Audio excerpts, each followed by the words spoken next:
The special master appointed in former President Trump's Mar-a-Lago case held his first public hearing today. The judge told both sides he, quote, follows orders and does what he's told. Already, the former president's legal team is pushing back on a request for more information. Natalie Brand has more from Washington.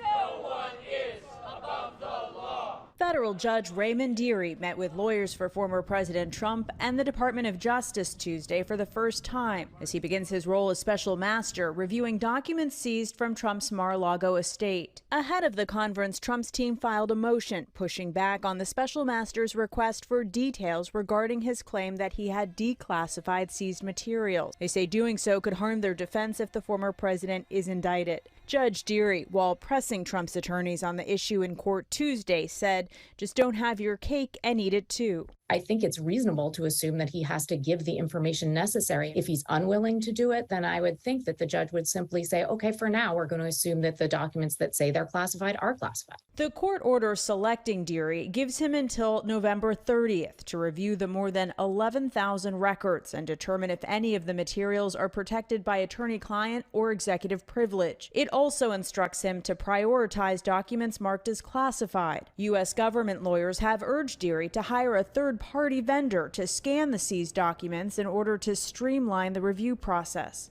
As the special master's work begins, the DOJ has appealed the ruling by a Florida federal judge to pause its review of documents with classified markings, saying it harms its investigation. In a filing in the 11th Circuit Court of Appeals, the former president's team argued for continuing the freeze on the government's review and called the appointment of the special master, quote, appropriate and necessary. Monday night, former President Trump returned home to Mar-a-Lago for the first time since last month's FBI search and was greeted by groups of supporters. Natalie Brand, CBS News, Washington.